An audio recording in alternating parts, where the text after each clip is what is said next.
Welcome into our Atlanta studios and into the CarMax pregame show. So happy you could join us on this Monday. I'm Ashley Shamady alongside Jalen Rose and Vince Carter. I'm going to say I'm honored to be here with two of the best Let's get it. to ever do it, guys. We have so much to talk about. And it's not just about the 10 games that are on tap for tonight, but we just got to start with the trade news, because I think now the trade deadline is approaching. But after the news this weekend, I don't think anything is going to really shock us anymore.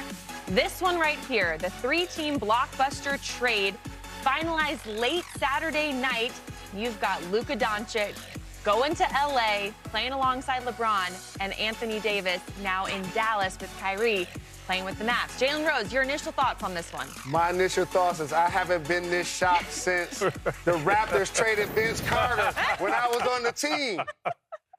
And I was like, we got Jason Kidd and who else in return? I can't believe this. Yeah. I love Anthony Davis. He's a champion. He's a future Hall of Famer. The Mavs are ninth right now in the West. I think they're like third or fourth in the pecking order, even with AD. Terrific player.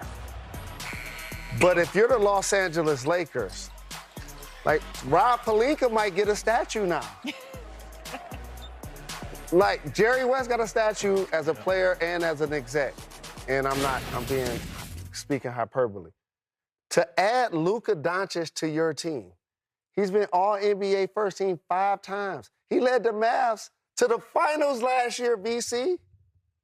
Like, his numbers are on steroids. I can't believe they gave up a 25-year-old player, and ultimately because you didn't want to pay him. And I know, because I've been traded 150 times. What happens is they're going to now put out stuff about you. Oh, his weight. Oh, his lifestyle. Oh, this is why we did it. But ultimately, Luka going to get chips in L.A., and he's going to be an iconic figure, Vince Carter, because I can't believe they traded him at this point of his career. I just think, well, first of all, I was shocked and then wowing. And my only thing is, okay, are the Lakers done? Which I don't think they're done. Because you have this dynamic duo, but I just think you need a big now. Got to go out and get a big to make the game easier for him. And I just feel like Luka's at his best when because he's a threat at all aspects. You put him in pick and roll, he's a lob threat. He's going to find guys, and obviously, you know, he can get buckets on his own. He doesn't even need a screen. But I think he was at his best when he had guys rolling to the basket. Now he's harder to guard because trying to guard Luka one-on-one is tough enough. But now I can, you know, if you know he's going to utilize his bigs like he does, then now it's like, how do we guard him? Do we stay home? Right now, I'm doubling him every time in the pick. Right, but and I understand the big picture, what you're saying. Go ahead. Right, but the Mavs are the team that's trying to win this year or next year. Mm-hmm. They're looking at OKC. Like, they got SGA where we got Kyrie. Like, they feel like they could probably win it this year or next year. For the Lakers, they need superstar power in uniform. And Luka bring you that already at an early age. Look at the history of the Lakers. That's who they are. They acquired Wilt Chamberlain as whether a trade or a free agent in his prime. Kareem Abdul, Shaq, LeBron, and AD, now Luka. They're going to now build around him, and he's going to be that guy that ultimately tries to catapult himself into all-time great purple and gold status. So I'm really happy for him. I'm happy for the league, and I know he's going to do work. Now, watching him with LeBron this year is going to be great. What do we think about that? They got some, you know, two egos a little bit. Yeah, like how do we think they're going to fit? They gotta figure out like who's going to be the primary ball handler, and they're going to make each other look good. And I mean, LeBron James, 40 years old, is still balling, right? And so, ultimately, they're two of the most intelligent players to ever play the game, two of the most versatile players to ever play the game. They're going to make each other better. But for the Lakers, it's not about winning the championship this year. For the Lakers, it's about being relevant. I don't think they win another championship with LeBron.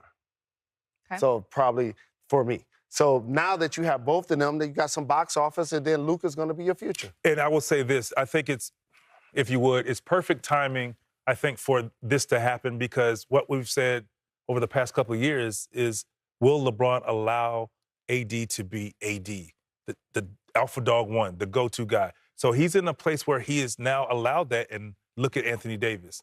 Well, here's another guy who's very capable, and I think LeBron has a lot of respect for him. And Luka can actually make LeBron better because of his ability. Right. A LeBron getting the ball with a live dribble, like that's insane, and or vice versa. Because you can play, okay, your turn, my turn to lead the team. And I think this is now next level, allowing LeBron to be himself, but he doesn't have to be that go-to guy now. But ultimately, with like people who like watch the game and you in the Hall of Fame, Luka is a perimeter version of Larry Bird in modern day basketball. Okay. He's not the fastest, he doesn't jump the highest, but his IQ is crazy and his shot making is crazy and his ability to also make people around him better. And he's already proven that, and he's not even, what is he, 25 already? Mm-hmm. So the idea for me to give up on that guy is really because you don't want to pay him.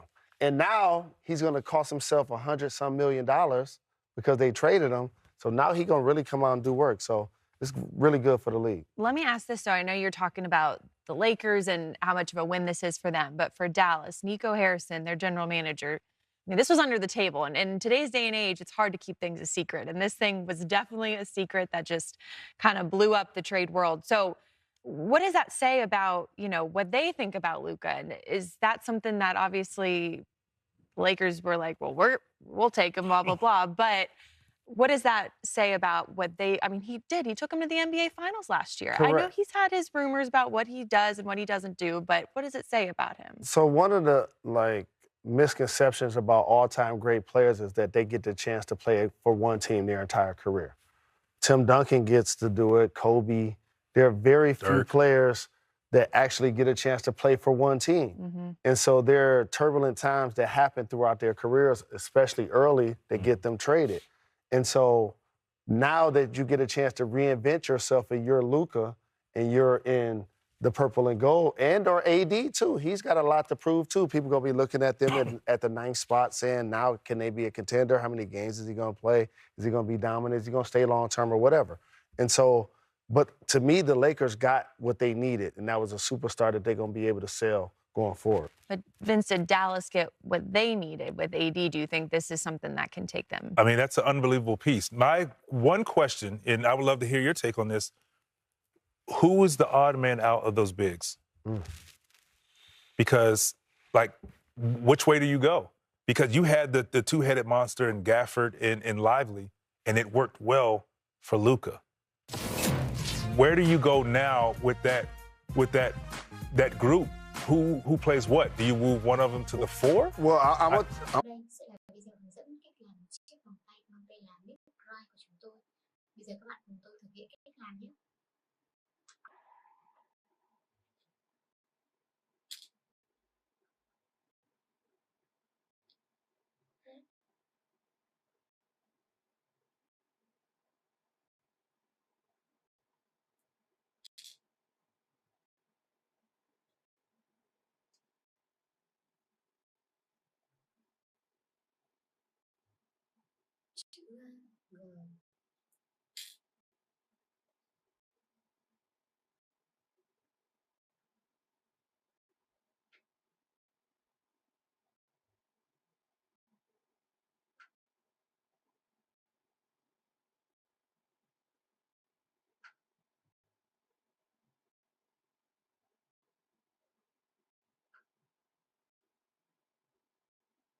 vậy mình đã chốt xong chuyện rồi. Bây giờ còn chữ nước thì ở giữa cái chữ nước này mình sẽ thêm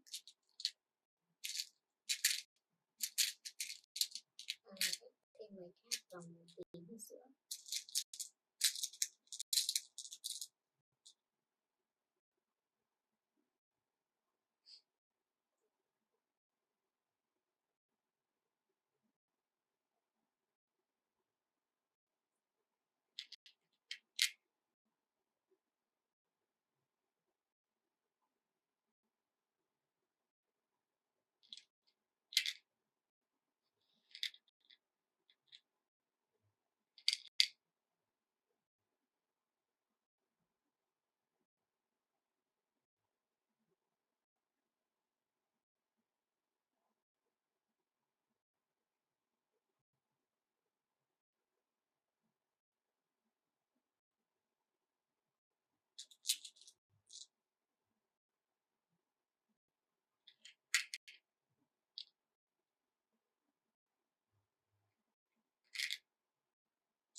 Chữ viết này, ta này,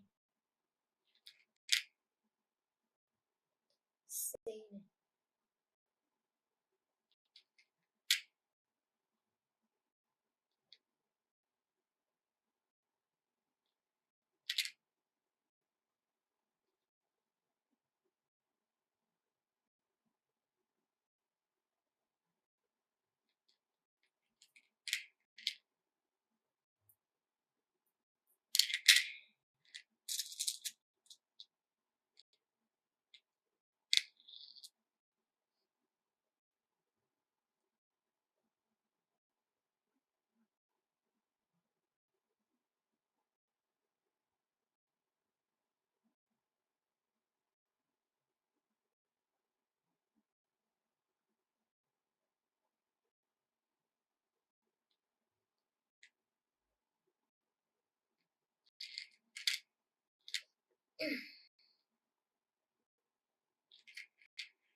sau đó mình sẽ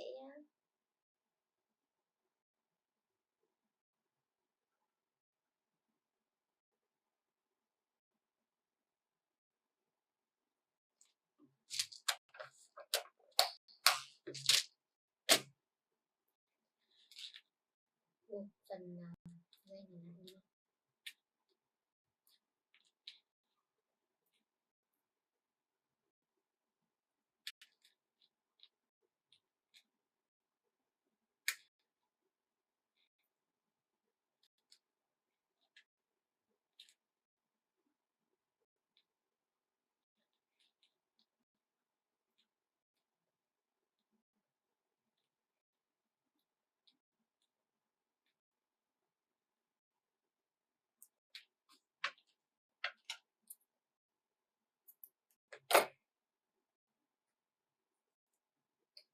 Và như vậy mình đã có một cái chiếc vòng tay như này rồi. Hẹn gặp lại các bạn ở những video tiếp theo nhé.